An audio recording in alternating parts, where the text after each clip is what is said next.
Good afternoon and welcome to the Midday News. I'm Shamela Pullen. A special welcome to our viewers on TVJ International in the Cayman Islands and online at onespotmedia.com. Here's what we have in the bulletin. Chief Justice defends judiciary independence amid public criticism. Another missing UTech student found dead. And later in sports, West Indies lose to South Africa in T20 World Cup. Now the details. As public criticism of court decisions intensifies, the Chief Justice is defending the independence of the judiciary. Justice Brian Sykes is insisting judges cannot be swayed by public opinion or outside pressure. The details in this report. Chief Justice Brian Sykes is pushing back against criticism of the courts, declaring that the judiciary cannot be dictated to. Addressing journalists on Thursday, the Chief Justice emphasized that it is the judiciary and not the executive nor the legislature that has the authority to interpret and apply the law to ensure justice. So, for example, within recent times with regard to child diversion, there has been a view expressed that the judges are misinterpreting the law. And I wish to remind the members of the public that everybody is entitled to a view. But the only place where that can be argued and acted upon is in a court of law. The Chief Justice insists that while public discussion is a vital part of democracy, the courts must operate free from influence, interference, or intimidation. So nobody, regardless of the office that they hold, can dictate to the judiciary how the law is to be interpreted. Judges are guided by the actual text of the statute, not by the intention that persons may have in their brain.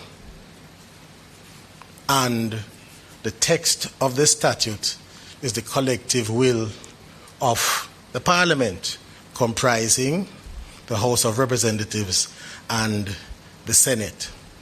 So ministerial statements are not part of the law, and no judge acting in accordance with the judicial oath and the Constitution can take any account of that. He went further.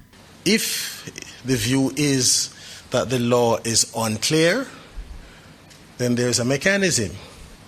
The mechanism is to go to Parliament, change the law to make clear what it is said to be the policy of the legislation.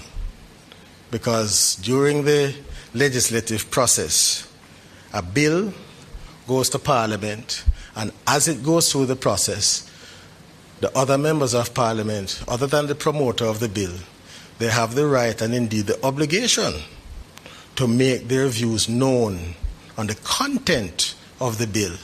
And arising out of that process, the content and the wording may change. And so there are techniques that judges bring to bear on the interpretation of legislation, and the interpretation of legislation always begins with the actual words used in the section, and the section is interpreted in the context of the law generally, and the judge has other techniques that he or she uses. Antonia Atkinson, TVJ News. U.S. Congressman Carlos Jimenez has strongly criticized comments made by Prime Minister Dr. Andrew Holness on Cuba, warning that Jamaica could face consequences. He issued a sharply worded response in a statement on X following Prime Minister Holness's address at the Caribbean Summit underway in St. Kitts and Nevis. Jimenez suggested Dr. Holness was covering up for what he called a moribund dictatorship in Cuba. He also alleged that the Cuban government had previously interfered in Jamaica's politics to undermine the GLP and warned that Jamaica could face or would face rather consequences. Prime Minister Holness, speaking at the CARICOM meeting on Tuesday, called for frank discussion about the situation in Cuba, noting that Jamaica and Cuba share deep historical ties and that Cuban doctors and teachers have supported countries across the region, including Jamaica. The body of a 40-year-old UTech student was discovered in St. Catherine on Monday, days after he was reported missing. The deceased has been identified as Michael Patterson. According to his sister, Sashana Patterson, she last spoke with her brother on Friday before he disappeared. Around 2:30. And then it's like Saturday morning, his mother trying to get to him. So she asked me, when I can talk to him? So I tell her, you know what I think yesterday, 2:30? So she said, well, she messaged him and can't get him. But then I looked on him phone and realized that he was the last online 11:27, because it's 11:30 in the night.